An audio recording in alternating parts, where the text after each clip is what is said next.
Para completar, Brian Palacios vai ou não vai para o Vasco da Gama? Tem as últimas do mercado, bastidores, finanças e muito mais. Fala aí pessoal, sou Jorge Nicola, bem-vindos a mais um vídeo do canal, sempre bom ter vocês por aqui, sem perder tempo, pedir para deixar like, se inscrever no canal e ativar as notificações. Bora começar o vídeo com aquele tradicional giro de notícias sobre os maiores credores do Vasco, aqueles para quem o Vasco mais deve. E essa lista foi descoberta depois que a Justiça acatou o pedido de recuperação judicial do Vasco. Nesse documento, o Vasco aponta 540 credores numa dívida total de 637 milhões de reais. Essa dívida é apenas com credores, ainda há questões tributárias, entre outras, que fazem com que o Vasco tenha hoje uma dívida de algo na casa de 1 bilhão e 400 milhões de reais. Mas bora voltar a essa parte das dívidas trabalhistas. Jogadores e ex-jogadores famosos, além de treinadores como Dorival Júnior, Luiz Fabiano, Wendel Escudeiro, Diego Souza, Éder Luiz, Guinha Azul, Bruno César, entre outros. Aquele para quem o Vasco mais deve é o ex-presidente Jorge Salgado, 23 milhões e 800 mil reais. O ex-jogador que mais tem dinheiro a receber do Cruz Maltino é o Wendel, que atuou no clube entre 2012 e 2013, 11 milhões e 400 mil reais. Na sequência aparecem o Luiz Fabiano, 5 milhões e 600 mil, o Escudeiro, 5 milhões e 400 mil, o técnico Dorival Júnior, 4 milhões e meio de reais, além do atacante Éder Luiz, 4 milhões e 400 mil reais. Só para completar o noticiário Cruz Maltino, Lloyd Augusto já está no Rio de Janeiro para a realização de exames médicos e assinatura do contrato. O angolano será comprado do Alanyaspor, 1 milhão e meio de euros fixos, mais 1 milhão de euros em bônus. Hora de falar sobre o Vasco da Gama. Brian Palacios ainda será contratado. Dia de apresentações e confirmações no Cruz Maltino. Lloyd Augusto assinou contrato até dezembro de 2027. Garré foi apresentado oficialmente e Nuno Moreira também falou como atleta do Vasco. As 3 contratações que custaram mais de 40 milhões de reais. O Vasco também tem conversas avançadas para fechar com Brian Palacios. Atacante que pertence ao Galo, havia sido comprado por 3 milhões de dólares junto ao Atlético Nacional. O Galo é quem dificultou um acordo que já estava estabelecido entre os clubes. É que o Hulk acabou se contundindo, uma lesão muscular, e ninguém sabe ao certo quando é que o Hulk volta. Até por isso o Cuca pediu para que a negociação do Brian Palacios, empréstimo até dezembro, fosse retardada.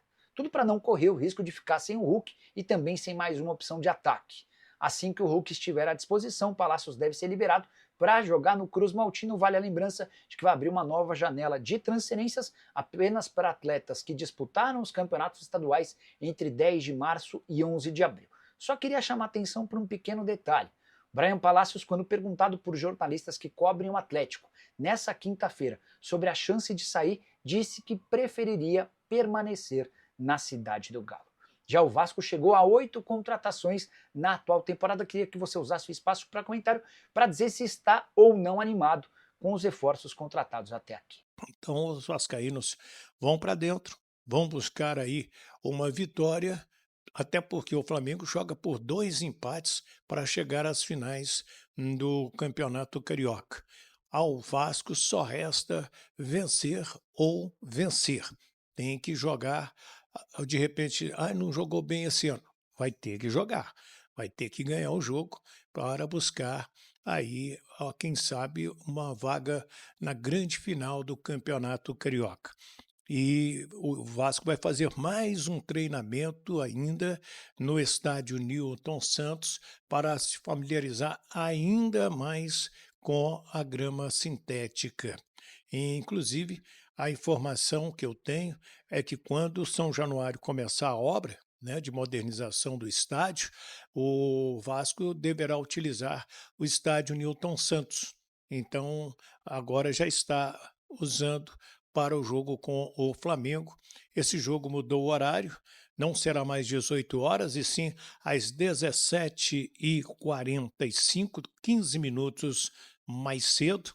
E a Polícia Militar, através do BEP, que é o Batalhão Especializado em Estádios de Futebol, ele autorizou a venda de ingressos no setor sul e no setor norte. Então vamos ter aí torcedores das 2 torcidas nos setores norte, sul, leste e oeste, e isso traz a possibilidade de aumentar bem a quantidade de torcedores no próximo sábado. A venda de ingressos já acontecendo, entra ali no site do Vasco da Gama que tem todas as informações para você. O Tietê, ele saiu com dores no joelho direito na partida contra o Botafogo, foi reexaminado, ele tem uma pequena lesão, está fazendo tratamento intensivo para saber se ele joga ou não diante do Flamengo no sábado. Se não jogar o Tietê, você tem outras opções aí no meio-campo vascaíno, inclusive aí o Jair, né, jogando junto com o Hugo Moura, até porque o Paulinho está com o terceiro cartão amarelo e já é desfalque certo. Vasco que faz apresentações nesta quinta-feira de 2 jogadores de ataque que já estão no bid da CBF, inclusive, e por consequência no bira da federação, já então à disposição do técnico Fábio Carille, que é o português Nuno Moreira e também o argentino Garri. O Lloyd Augusto, ele chega no início da manhã ao Rio de Janeiro para fazer os exames médicos e assinar contrato com o Vasco. É um jogador que vem do futebol angolano, é muito habilidoso e é mais uma aposta estrangeira para o Vasco da Gama neste momento. A janela vai fechar agora dia 28, né? Então, se o Vasco vai contratar mais nesse período, está na hora e a gente está de olho aí no mercado para saber da movimentação vascaína. Um outro tema que a gente precisa abordar é pelo lado do Flamengo. Já não contaria com o Alexandro, agora o Danilo, né? O zagueiro Danilo também não vai para o jogo. Aí a zaga será formada pelo o Léo Ortiz e o Léo Pereira, até porque o Ayrton Lucas entra na lateral esquerda do Flamengo. Outro que está fora é o Everton Cebolinha. E uma notícia que correu forte em Belo Horizonte, que era a possibilidade do Matheus Pereira sair do Cruzeiro e vir para o Flamengo, e o Luiz Araújo ir para o Flamengo, né, do Flamengo para o Cruzeiro. Mas veio mais cedo no grupo de jornalistas do Flamengo a informação de que quem procurou o Flamengo foi o Cruzeiro, que tinha interesse, mas o José Boto disse que não tem interesse em liberar nenhum jogador do Flamengo.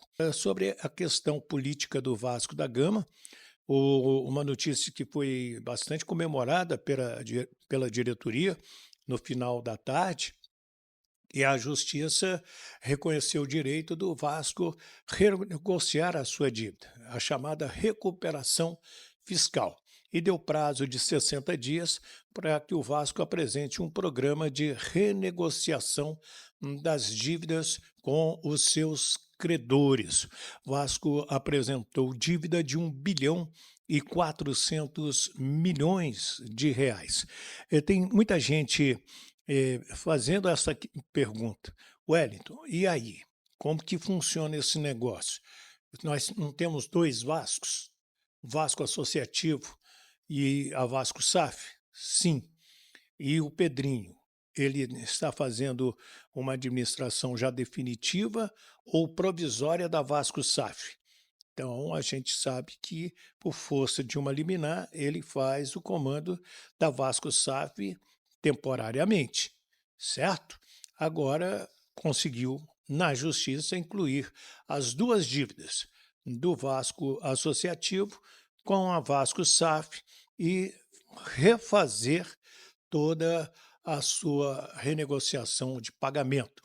A 777 chegou a entrar na Justiça também para que ela não acatasse esse pedido de recuperação jurídica e judicial do próprio Vasco da Gama nesse certame. Então, torcedor vascaíno, ficamos por aqui com mais um giro de informações do Vasco da Gama. Se você gostou do vídeo, deixa o like, se inscreve no canal e ativa o sininho de notificações para receber todo o conteúdo aqui do canal Eterno Vasco Oficial. Um forte abraço a todos e uma boa noite.